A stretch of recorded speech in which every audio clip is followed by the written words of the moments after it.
ಬೇಕು ನಮ್ಗೆ, ನೀರ್ ಬಿಡ್ರಿ ಅಷ್ಟೇ ಬೇಕಾಗಿರೋದು. ನೀರ್ ಬರ್ತಾ ಇಲ್ಲ ನಮ್ಗೆ, ನಾವ್ ಬಿಲ್ ಕಟ್ತಾ ಇದೀವಿ. ನಾವ್ ನೀರ್ಗೆಲ್ಗೆ ಹೋಗೋಣ? ಖಾಲಿ ಬಿನ್ಗೆ ಇಟ್ಕೊಂಡು ನಿಂತ್ಕೊಂಡಿರಾರ? ಅವ್ರು ಕೊಡೋದು ಬೇಡ, ಏನು ಬೇಡ, ಇರೋದನ್ನೇ ಮಾಡ್ಕೊಂಡು ಹೋದ್ರೆ ಸಾಕಾಗೈತೆ.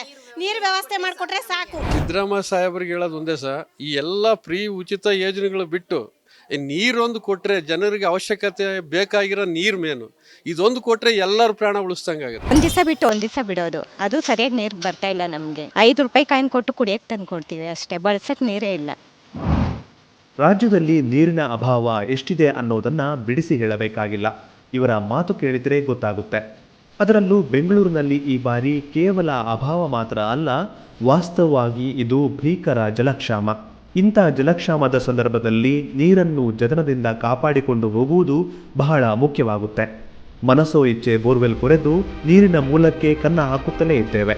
ಪರಿಣಾಮವಾಗಿ ರಾಜ್ಯದಲ್ಲಿ ಎಂದೂ ಕಂಡರಿಯದ ಜಲಾಭಾವ ಕಂಡುಬರುತ್ತಿದೆ. ಈ ಅಮೂಲ್ಯ ಜೀವನಾಧಾರವಾದ ನೀರನ್ನು ಕಾಪಾಡಿಕೊಂಡು ಹೋಗುವುದು ಎಲ್ಲರ ಕರ್ತವ್ಯ.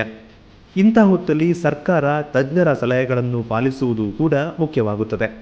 ಇನ್ನೊಂದೆಡೆ ನೀರಿಗೆ ಹಾಹಾಕಾರ ಉಂಟಾದ ಹಿನ್ನೆಲೆಯಲ್ಲಿ ಟ್ಯಾಂಕರ್ಗೆ ಬೆಲೆ ನಿಗದಿ ಮಾಡಲಾಗಿದೆ.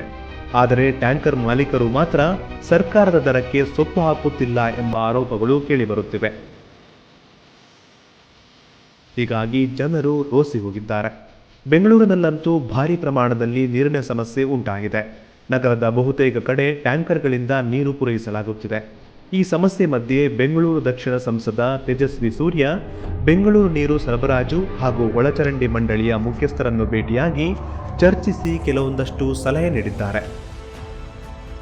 ಸಿಲಿಕಾನ್ ಸಿಟಿಯಲ್ಲಿ ನೀರಿನ ಸಮಸ್ಯೆ ಉದ್ಭವವಾಗಬಹುದು ಎಂಬ ಮುನ್ಸೂಚನೆ ಇದ್ದರೂ ರಾಜ್ಯ ಸರ್ಕಾರ ಬೇಜವಾಬ್ದಾರಿತನದಿಂದ ವರ್ತಿಸಿದ್ದರ ಹಿನ್ನೆಲೆಯಲ್ಲಿ ಬೆಂಗಳೂರಿನ ಜನರು ಈಗ ಸಂಕಷ್ಟಪಡುವಂತಾಗಿದೆ. ಸರ್ಕಾರದ ನಿರ್ಲಕ್ಷ್ಯ ಧೋರಣೆಯಿಂದ ಸಿಲಿಕಾನ್ ಸಿಟಿಯ ಬಹುತೇಕ ಭಾಗಗಳು ಈಗ ನೀರಿನ ಸಮಸ್ಯೆ ಎದುರಿಸುತ್ತಿವೆ ಎಂದು ಆರೋಪಿಸಿರುವ ಅವರು ಸಪ್ತ ಸಲಹೆ ನೀಡಿದ್ದಾರೆ. ಅಲ್ಲದೆ ಈ ಸಲಹೆಗಳನ್ನು ಸರ್ಕಾರ ಪಾಲಿಸದಿದ್ದರೆ ಧರಣಿ ನಡೆಸುವುದಾಗಿ ಕೂಡ ಎಚ್ಚರಿಕೆ ನೀಡಿದ್ದಾರೆ. ಆ ಸಪ್ತ ಸಲಹೆ ಏನೆಂದರೆ, ಕುಡಿಯಲು ಯೋಗ್ಯವಲ್ಲದ ನೀರನ್ನು ಕೈಗಾರಿಕೆ, ಕಟ್ಟಡ ನಿರ್ಮಾಣಕ್ಕೆ ಬಳಸಬೇಕು.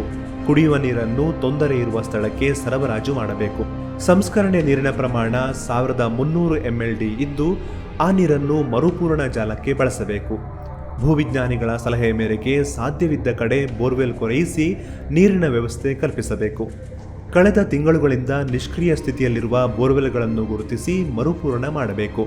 ಟ್ಯಾಂಕರ್ ವ್ಯವಸ್ಥೆ ಮುಂದುವರಿಸಿ ಜನರಿಗೆ ನೀರು ಒದಗಿಸಬೇಕು. ಕಾವೇರಿ 5ನೇ ಹಂತದ ಕಾಮಗಾರಿಯನ್ನು ತ್ವರಿತಗತಿಯಲ್ಲಿ ಪೂರ್ಣಗೊಳಿಸಿ ನೀರಿನ ಸಮಸ್ಯೆಗೆ ಪರಿಹಾರ ಕಂಡುಕೊಳ್ಳಬೇಕು ಎಂದು ಅವರು ಬೆಂಗಳೂರು ನೀರು ಸರಬರಾಜು ಮತ್ತು ಒಳಚರಂಡಿ ಮಂಡಳಿಯ ಮುಖ್ಯಸ್ಥರನ್ನು ಭೇಟಿಯಾಗಿ ಚರ್ಚಿಸಿ ಸಲಹೆ ನೀಡಿದ್ದಾರೆ. ಇತ್ತೀಚೆಗಷ್ಟೇ ಡಿಸಿಎಂ ಡಿಕೆ ಶಿವಕುಮಾರ್ ಪ್ರತಿಪಕ್ಷಗಳಿಗೆ ಟಾಂಗ್ ಕೊಟ್ಟಿದ್ದರು. ಬರ ಪರಿಸ್ಥಿತಿ ನಿರ್ವಹಿಸಲು ರಾಜಕೀಯ ಮಾಡೋದು ಬಿಟ್ಟು ಸಲಹೆಗಳನ್ನು ನೀಡಿ ಎಂದು ವಾಗ್ದಾಳಿ ನಡೆಸಿದ್ರು.